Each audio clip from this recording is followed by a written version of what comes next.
If you're trying to buy a van right now, I've got some pretty bad news for you. How much do you think a second-hand van would cost? Like $4,000. Not even close.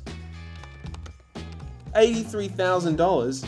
That's a 20-year-old van. 236,000 kilometers? $20,000. Oh my god. $32,000. How many Ks has this got? 370,000 Ks? Oh my god. Okay, so I'm seeing lots of vans here. They're very old and very expensive. How can they possibly be this expensive? One word. Van life. Van life. A life that promises adventure, freedom, living closer to nature, and functional aesthetics. It's pretty easy to see the appeal, especially if the old COVID has cancelled all your holiday plans forever. As more and more people seek to live their best #van life, this in turn drives up the price of second-hand vans. So it's a pretty simple supply and demand scenario. While #vanlife is a clear social media trend, it's not really anything new. Its values of freedom, escaping the 9 to 5, adventure, communing with nature, and well, vans were present back in the 1960s. At the risk of oversimplifying, the 1960s was a wild time. In the US, as baby boomers came of age, they rejected the status quo. A generational renunciation of a corporate 9 to 5 aspiration, a rejection of the cookie cutter, microwave, ready in 60 seconds American dream. This unprecedented social and political force became known as the Counterculture. Anti-war, pro-civil rights, and all fueled by sex, drugs, and rock and roll.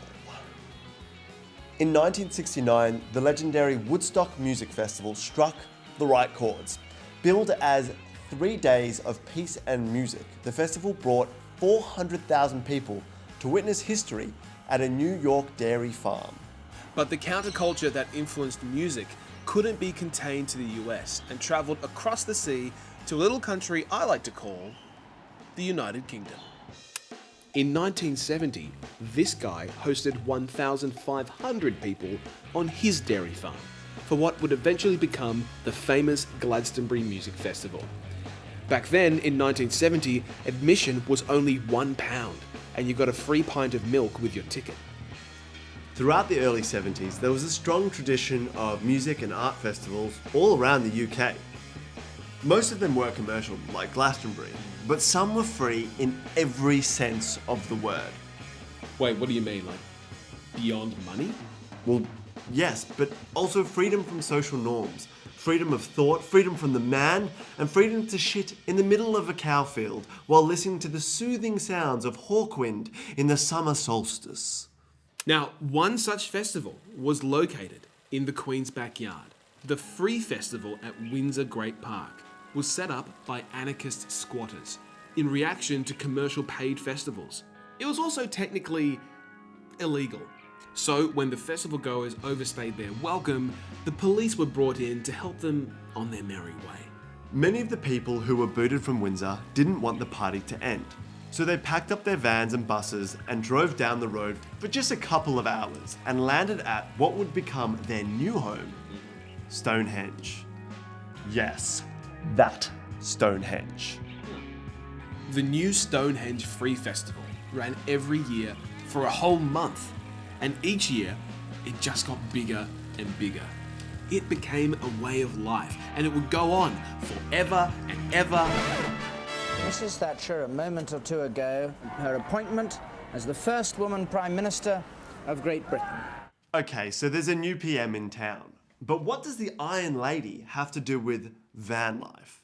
She definitely shook things up, especially for young people who found themselves very unemployed and, naturally, pretty pissed off. A lot of these pissed off, newly unemployed young people would put their cash from the dole together to buy a van and travel across the UK. So we see the next mutation of counterculture and van life. People living in vans, the youth, who were left out of Thatcher's new United Kingdom, are no longer doing so entirely by choice, but out of necessity. It's no longer an act of protest, but one of survival. A community formed out of this way of life and would become known as the Peace Convoy. So, let's fast forward to 1984. Remember the Free Festival at Stonehenge? Yeah, I think so. Okay, well, right now it's grown to over 100,000 people, rocking out with some stones. Right, wait, so 100,000 people? Yes, and naturally, this caused some real logistical problems. With no central organising authority and 100,000 people, unsurprisingly, things got a little out of hand. Something else very significant happened in 1984. Thatcher began the process of privatising the UK's mining industry. The miners' unions mobilised quickly in response, and so began the protests. Things reached a fever pitch in June 1984 with the Battle of Orgreave. 5,000 miners were there protesting a mine closure. The police came in not to keep the peace, but rather to defeat the protesters. The miners did not win any of their concessions that they were fighting for. In fact, 71 picketers were charged with rioting and violent disorder, a charge that carried life in prison at the time. I feel like that's got some 1984 control the population overtones. Yes. Well, it was the year for it, though the following year wasn't much better either, as the police were increasingly heavy-handed in their treatment of groups that operated outside of the mainstream. By 1985, the Stonehenge Festival had a pretty bad reputation and caught the attention of the police for all the wrong reasons. So much so that it was finally banned by a High Court injunction. But here's the problem. No one had told the Peace Convoy about the ban. On 1 June 1985, the Peace Convoy were making their way to the now banned Stonehenge Festival. The convoy, which by this point was 140 vehicles, was suddenly stopped outside the entrance to Stonehenge and flanked by over 1,300 police. The convoy had about 600 people, men, women, and children, and they quickly diverted from their path, cut down fences, and drove into a beanfield. The police, undeterred, followed and arrested everyone.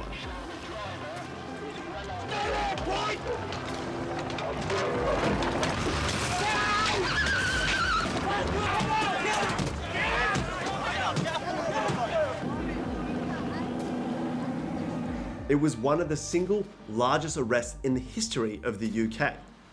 Wow, so what you're saying is it's almost identical to the Battle of Orgreave. Well, yeah, I guess the Battle of Orgreave paved the path for the Battle of Beanfield. Arrest everyone, ask questions later. Both are examples of police brutality. The main difference being is that the Battle of Orgreave had police against, these burly miners. Against miners, yeah. Yeah, whereas the Battle of Beanfield, you had the police against children, families, women. These were the victims. And their homes, wasn't it? Well, and their homes, of course. Yeah, it wasn't really a fair fight. No, it wasn't.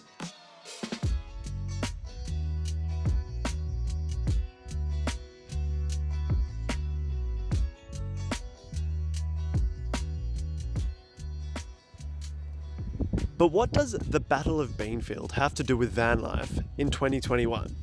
Well, van life has been many things. It's been a rejection of the mainstream. It's been a refuge from the mainstream.